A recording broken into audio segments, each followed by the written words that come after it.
ನಾಡಿನ ಸರ್ವ ಜನತೆಗೆ ಸ್ವಾತಂತ್ರ್ಯ ದಿನಾಚರಣೆಯ ಹಾರ್ದಿಕ ಶುಭಾಶಯಗಳನ್ನು ಕೋರಿದ್ದಾರೆ ಶ್ರೀ ಬುಧವಂತಗೌಡ ಪಾಟೀಲ್, ಅಧ್ಯಕ್ಷರು, ಬಿಜೆಪಿ ದಾಂಡೇಲಿ ತಾಲೂಕು ಮತ್ತು ಮಾಜಿ ನಗರಸಭಾ ಸದಸ್ಯರು ದಾಂಡೇಲಿ ಹಾಗೂ ಸಮಾಜ ಸೇವಕರು ದಾಂಡೇಲಿ.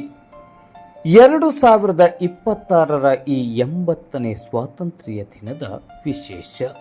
ವಿಕಸಿತ ಭಾರತ 2047ಕ್ಕೆ ಇನ್ನೂ 21 ವರ್ಷವಿದೆ. ಈ 21 ವರ್ಷದಲ್ಲಿ ನಾವು ಏನು ಮಾಡುತ್ತೇವೆ ಎಂಬುದು ಮುಖ್ಯ. ಪ್ಲಾಸ್ಟಿಕ್ ಬಳಸುವುದನ್ನು ನಿಲ್ಲಿಸೋಣ, ಗಿಡಗಳನ್ನು ನೆಡೋಣ, ಒಬ್ಬರಿಗೆ ಶಿಕ್ಷಣವನ್ನು ಕೊಡೋಣ, ಒಂದು ಬಡ ಕುಟುಂಬಕ್ಕೆ ಸಹಾಯ ಮಾಡೋಣ, ಭ್ರಷ್ಟಾಚಾರ ಕಂಡಾಗ ಪ್ರಶ್ನೆ ಮಾಡೋಣ, ತಂತ್ರಜ್ಞಾನವನ್ನು ಸರಿಯಾಗಿ ಬಳಸೋಣ.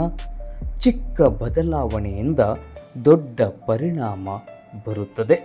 ನನ್ನಿಂದ ಶುರು ಮಾಡೋಣ, ಬಲಿಷ್ಠ ಭಾರತ ಕಟ್ಟೋಣ. ಸ್ವಾತಂತ್ರ್ಯ ದಿನದ ಹಾರ್ದಿಕ